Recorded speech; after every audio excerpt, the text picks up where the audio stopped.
안녕하세요. 책 읽어주는 남자 채널 북스입니다. 오늘 소개드릴 책은 선 넘은 여자들이라는 책이고요. 손성임 작가 외 여러 작가분이 공동으로 저작한 책입니다. 출판사는 생각의 창이고요. 옛말에 밥 멜래 애벌레 하면 차라리 밭을 맨다 이런 말이 있습니다. 육아라는 게 얼마나 힘든지 단적으로 보여주는 이야기입니다. 밖에 나가서 떼학볕에서 밭 메고 농사일을 할래? 아니면 집에서 해볼래? 그러면 차라리 나가서 밭을 매겠다. 네, 이렇게 선택을 한다는 그런 이야기입니다. 밖에서 일을 하고 수익을 만드는 일도 물론 쉽지 않은 일입니다. 하지만 가정에서 육아를 하고 집안일을 하는 것이 더하면 더했지 결코 쉽지 않다. 이런 이야기입니다. 그런데 이 두 가지 힘든 일을 모두 해내는 그런 사람들이 있습니다. 바로 워킹맘입니다. 물론 육아는 엄마만의 몫이 아니라 부모의 몫인 것이 너무 당연하죠. 하지만 아직도 사회 통념상 워킹맘이라는 말은 쓰여도 워킹데드라는 말은 좀 낯선 것을 보면 아직도 갈 길이 멀다 이런 생각이 듭니다. 이 책 선 넘은 여자들은 한술 더 떠서 우리나라도 아닌 해외에서 당당하고 치열하게 살아가는 해외 워킹맘들의 생생한 이야기를 모아놓은 그런 책입니다. 그렇기에 이 책 선 넘은 여자들을 관통하는 주요한 키워드는 워킹맘입니다. 이 공동 저자들 모두가 끊임없이 노력하면서 아주 치열하게 살아가는 워킹맘이다 라는 공통점이 있습니다. 세계를 무대로 활발하게 일하는 커리어 우먼이면서 또한 아이들을 양육하는 엄마이기도 한 것입니다. 그러다 보니 여기 나와 있는 이제 모든 저자들의 공통적인 주제들 중에 하나가 아주 중요한 주제 하나가 육아를 빼놓을 수가 없습니다. 육아와 일을 병행하는 것은 정말 쉽지 않은 건데 이 두 가지를 모두 해낸다는 부분에서 기본적으로 참 대단한 분이다 이런 생각들이 들고요. 이 국경이라는 선과 자신의 한계라는 또 하나의 선을 넘어서 일과 가정 모두를 훌륭하게 읽어나가는 아주 반짝반짝 빛나는 워킹맘들의 이야기다. 이렇게 소개를 드릴 수 있을 것 같습니다.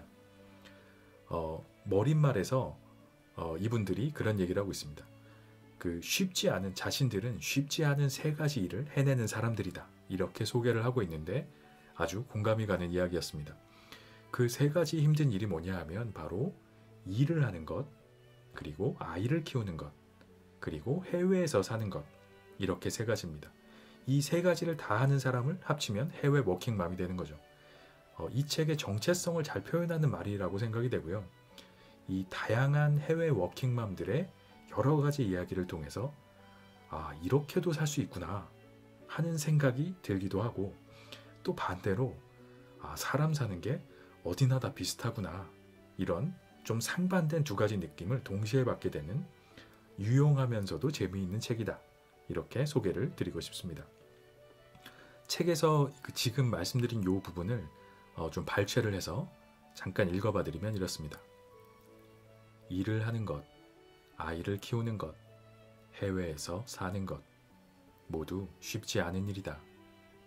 우리는 그 쉽지 않은 세 가지를 모두 해내려고 고군분투하며 전쟁 같은 하루하루를 살아간다. 그리고 세상의 모든 인생에는 각자의 어려움과 기쁨이 있듯이 우리에게도 어려움과 기쁨이 깃든 각자의 스토리가 있다. 아마 더 어렵기도 하고 더 즐겁기도 하고 더 재미있기도 하고 그러면서 한국에서 살아가는 워킹맘의 삶과는 조금 다른 이야기일 것이다. 우리의 이야기는 달고 쓰고 짜고 웃기고 슬프지만 세상의 모든 엄마와 일하는 여자라면 공감할 수 있는 이야기일 것이라 감히 생각한다. 그리고 세계 최저의 출산율로 미래가 암울한 대한민국에 결혼과 육아가 두려운 젊은 세대에 나름의 메시지를 주지 않을까 생각한다. 이렇게 이야기하고 있습니다. 뭐 굉장히 저는 와닿았던 부분이고요. 또 그 개인적인 부분을 떠나서 세계 최저의 출산율과 결혼과 육아를 두려워하는 젊은 세대, 나름의 메시지를 주지 않을까. 저는 굉장히 많은 그 울림이 있을 거다라고 개인적으로 생각을 했습니다. 저한테도 그런 공감대가 굉장히 있었고요. 여기에서 한 가지 저는 개인적으로 아주 주목해야 할 포인트는 그 육아와 집안일을 도와주는 헬퍼의 중요성. 여기가 저는 굉장히 많이 와닿았고 좀 그 머리에 딱 부딪히는 이런 인사이트 같은 게 좀 있었습니다. 우리나라가 맞이하고 있는 인구 절벽 시대에 이 유능한 여성 인력들을 적극적으로 사회 활동을 할 수 있게 도와주고 그런 분위기를 만드는 것은 너무나도 중요하고 또 당연한 일입니다. 이 사회가 육아를 함께 할 수 있는 시스템을 만드는 것, 뭐 이런 부분이 굉장히 저는 시급하다라고 생각을 했는데, 이 책 속에 나오는 이 저자들을 보면 대부분 홍콩이나 싱가포르에서 아이를 키우면서 일을 하고 있는데, 이 보통 필리핀 헬퍼의 도움을 많이 받더라고요. 그러면서 일과 육아를 병행해 나갔다, 이런 이야기를 하고 있습니다. 굉장히 큰 도움을 받았고 사실 뭐 파트너다라고 표현을 하고 있는데, 우리나라에서도 좀 조금 더 적극적으로 생각해 봐야 할 문제다라고 생각이 들었습니다. 그리고 또 한 가지 중요하게 우리가 바꿔야 할 것 중에 하나 생각이 되었던 것은 육아에 대한 사회적인 어떤 시선, 인식이 아닐까, 이런 생각도 해봤습니다. 뭐 요즘에야 아주 가까스로 아빠의 육아휴직이라는 게 조금씩 그럴 수 있지 이렇게 좀 익숙해지는 분위기이긴 하지만은, 불과 정말 얼마 전까지만 해도 그 아빠가 뭐 한 달 이상, 뭐 세 달 이렇게 육아휴직을 낸다 그러면 사실 좀 평범하지는 않은 케이스이긴 했습니다. 육아휴직을 내는 사람도, 승인해주는 사람도, 주변의 동료들도 모두 다 눈치를 보는 좀 그런 묘한 분위기가 있었던 게 사실은 뭐 사실입니다. 그런데 책에서도 이야기하고 있지만 결국 아이의 양육은 엄마의 책임이라는 이런 사회적인 편견이 존재하는 게 원인이 아닐까 싶습니다. 책에서 그 본문의 그 부분을 제가 발췌해서 또 잠깐 읽어드리면 이렇습니다. 그럼에도 불구하고 쉽지 않은 것이 워킹맘의 삶이다. 그 이유는 결국 아이의 양육은 엄마 책임이라는 사회적 편견 때문이고, 나 또한 그런 생각에서 자유롭지 않다. 그래서 항상 양육과 집안일은 나의 일이 아니라 우리의 일이라는 것을 잊지 않으려 노력한다. 책임감을 갖는 것은 훌륭하지만 한쪽으로 치우쳐서는 안 되니까.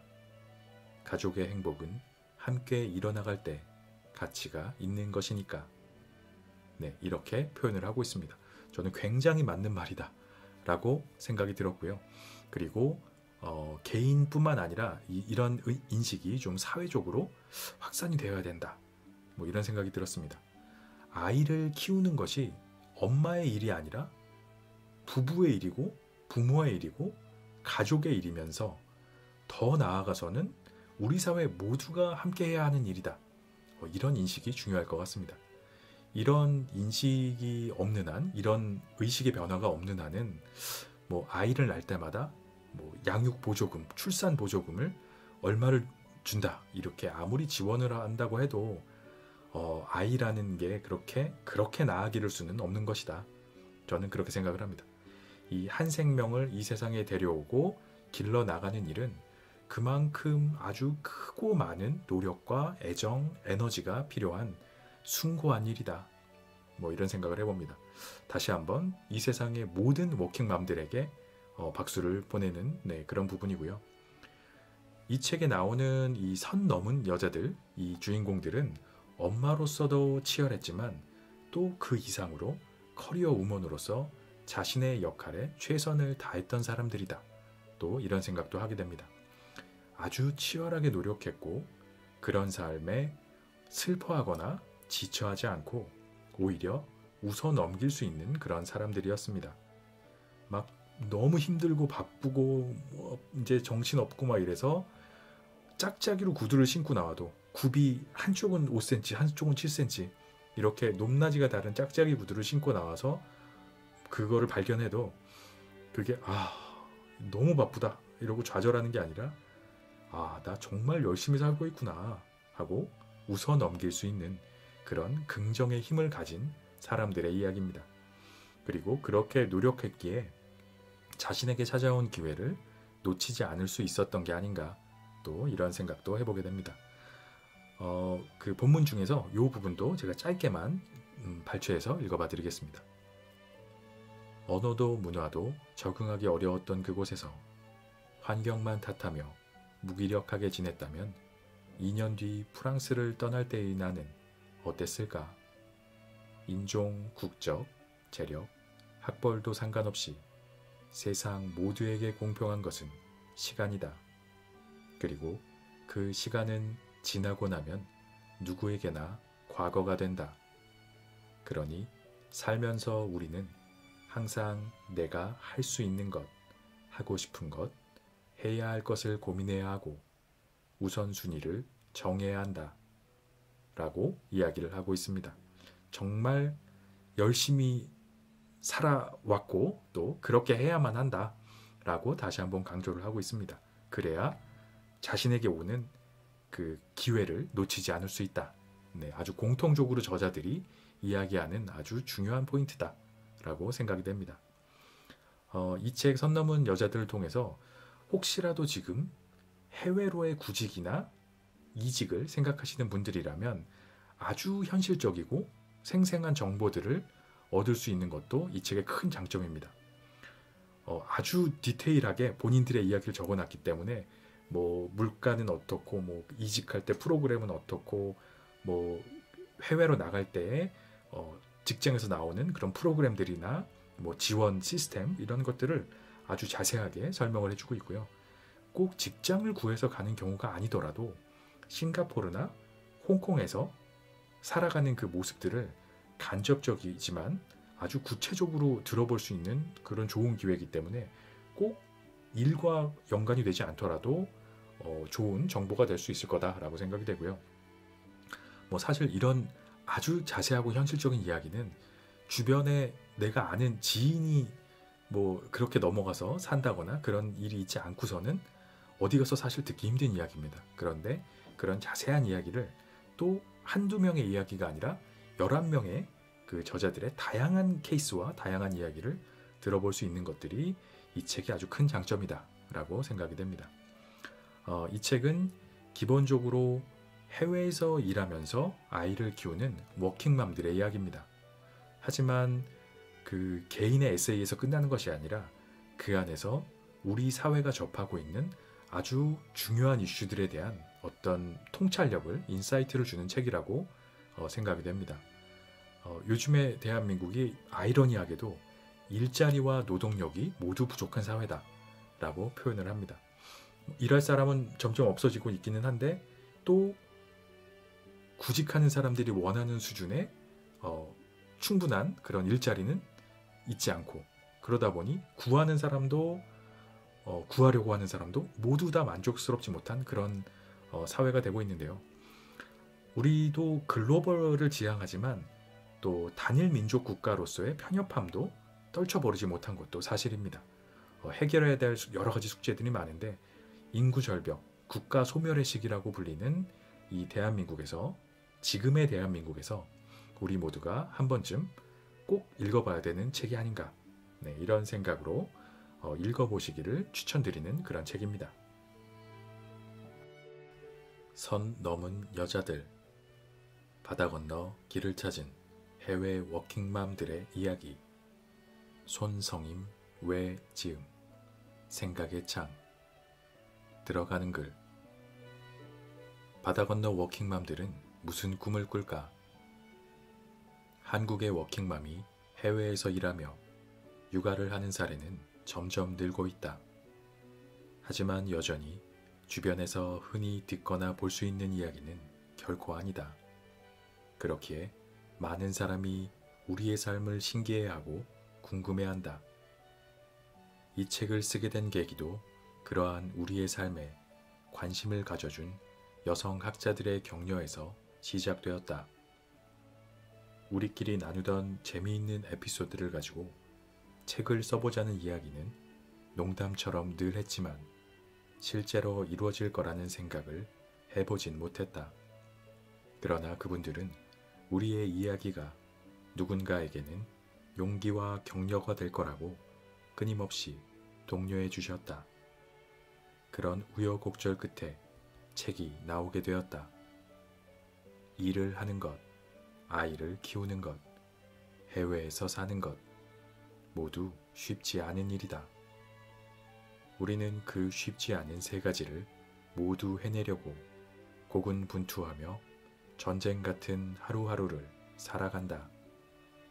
그리고 세상의 모든 인생에는 각자의 어려움과 기쁨이 있듯이 우리에게도 어려움과 기쁨이 깃든 각자의 스토리가 있다.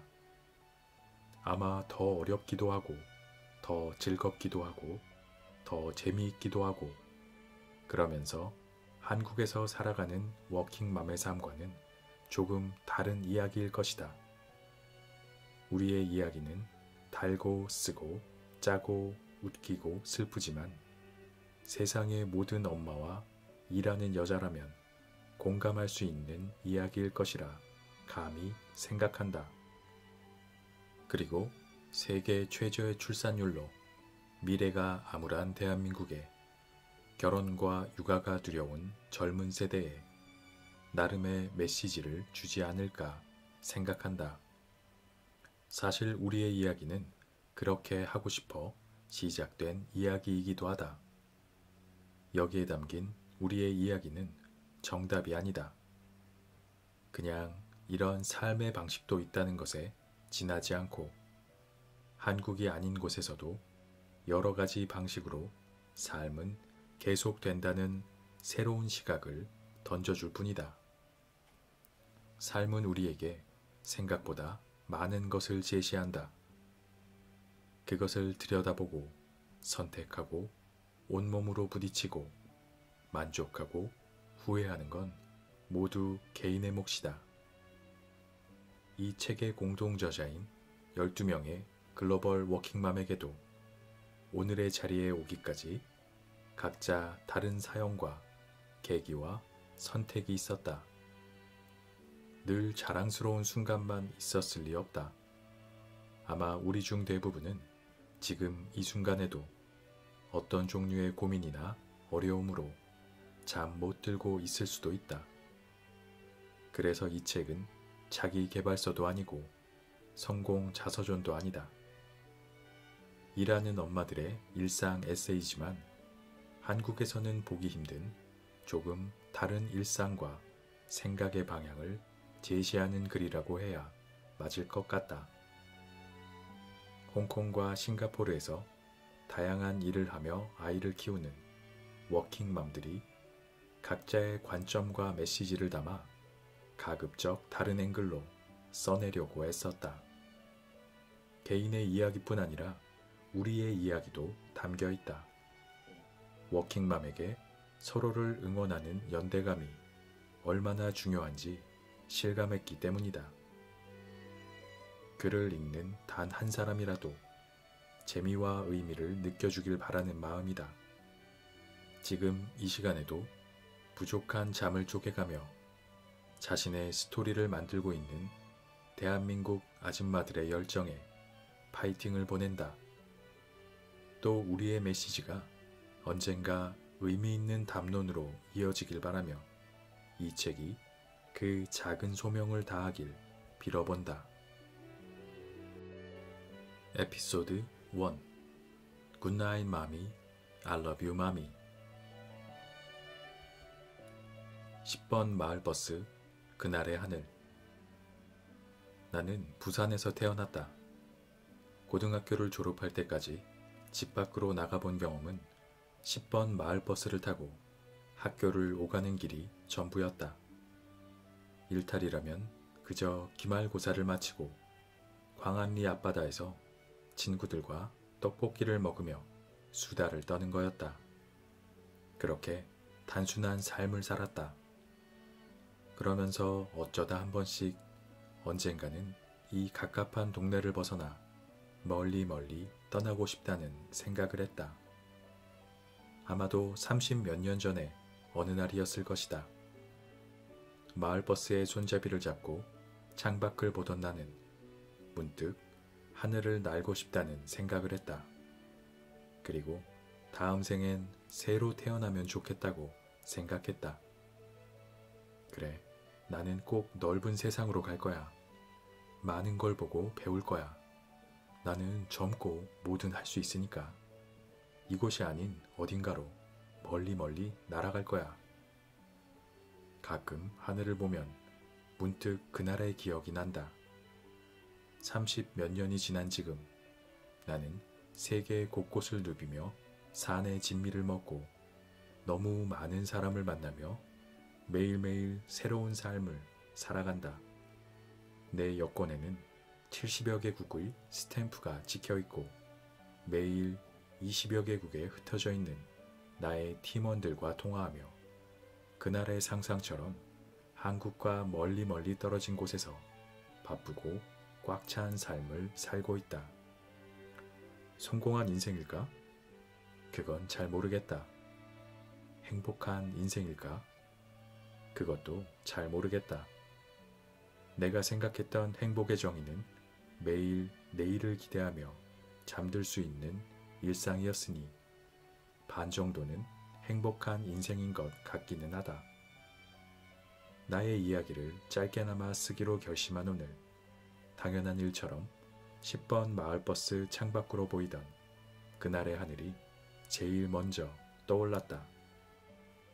어른이 되면 멀리 멀리 떠나리라 결심한 그날, 그 하늘에서부터 이야기를 시작하는 것이 좋을 것 같아서다. 부산에서 태어나고 자란 시골 소녀는 어쩌다가 여기까지 오게 되었을까? 애증의 영어, 끝나지 않는 숙제. 나는 중학교에 들어가서 ABCD를 처음 접했다. 운이 좋게도 영어를 좋아하는 취향을 갖고 태어났는지 만나는 순간부터 영어가 무작정 좋았다. 딱히 열심히 공부하지 않아도 영어 성적은 늘 만점에 가까웠다. 그리고 원래 진학하려는 방향과는 완전히 달랐지만 운명처럼 대학에서도 영어를 전공했다. 하지만 그렇게 좋아하던 영어는 오히려 대학을 다니는 동안 나의 자존감을 완전히 떨어뜨리는 존재가 되었다. 해외에서 거주하다 재입국한 교포 출신이 수두룩했던 학교 분위기에 기가 눌렸고 원치 않던 대학에 입학하며 서울로 오게 된 내 자신이 시골 쥐 같았다. 매일 우울하게 학교를 오가면서 영어를 좋아했던 기억은 점점 사라져갔다. 그럼에도 여전히 나는 알고 싶은 게 많은 호기심 천국에 열정이 넘치는 학생이었다. 영어 우울증이 생기기 전에 들어간 영어 학보사 기자활동, 노래하는 걸 좋아해서 무작정 쫓아다닌 밴드 활동, 아르바이트 등 바쁘지만 깊이 없는 하루하루를 보냈다. 그러던 어느 날 단짝 친구가 해외여행 이야기를 하며 같이 가자고 했다. 바야흐로 1996년 한국은 여행 자유화 이후 IMF 직전에 버블이 한창이었고 모든 대학생이 배낭여행 내지는 어학연수를 필수 코스처럼 다녀오던 시절이었다. 당장 떠나고 싶었지만 돈이 없었다.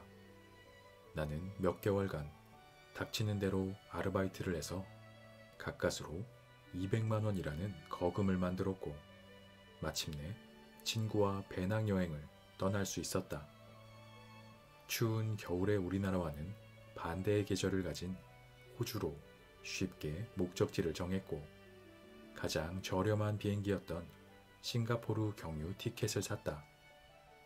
그렇게 해서 운명처럼 처음으로 밟은 외국 땅이 바로 3박 4일간 경유지로 짧은 여행을 하게 된 싱가포르였다. 지금 생각하면 묘한 운명이다. 그리고 드디어 난생 처음으로 영어를 쓰는 거대한 나라 호주에 도착했다. 친구와 나는 말 그대로 거대한 배낭을 짊어지고 백패커스 숙소에 머물면서 길에서 빵 조각을 뜯어 먹으며 여행을 했다. 배낭 여행이 유행하던 시절이라 우리는 꼭 배낭을 메고 가야 하는 줄 알았다. 내 덩치보다 더 큰 50리터짜리 배낭을 사고 달랑거리는 알루미늄 컵과 잘 때 현금을 넣고 자야 한다는 말에 전대도 샀다. 이렇게 당시 유행하던 배낭여행 필수 목록을 하나하나 사 모으면서 신나게 준비를 했다. 하지만 싱가포르 스톱오버를 거쳐 꿈꾸던 서양 세계의 첫 도시 시드니에 막상 도착하니 처음 며칠은 낯설고 무섭고 힘들기만 했다. 남녀 혼숙을 해야 하는 백패커스 숙소에서 한숨도 못 자고 지내다가 이대로는 죽겠다 싶어 비상금을 털어 싸구려 호텔로 옮기기도 했고 기차표를 예매할 때는 영어가 제대로 통하지 않아 엉뚱한 목적지로 가기도 했다. 거리에서는 대놓고 인종차별이 난무했다. 하지만 나에게는 그 모든 두려움과 고생을 상쇄하고도 남는 것이 두 가지 있었다.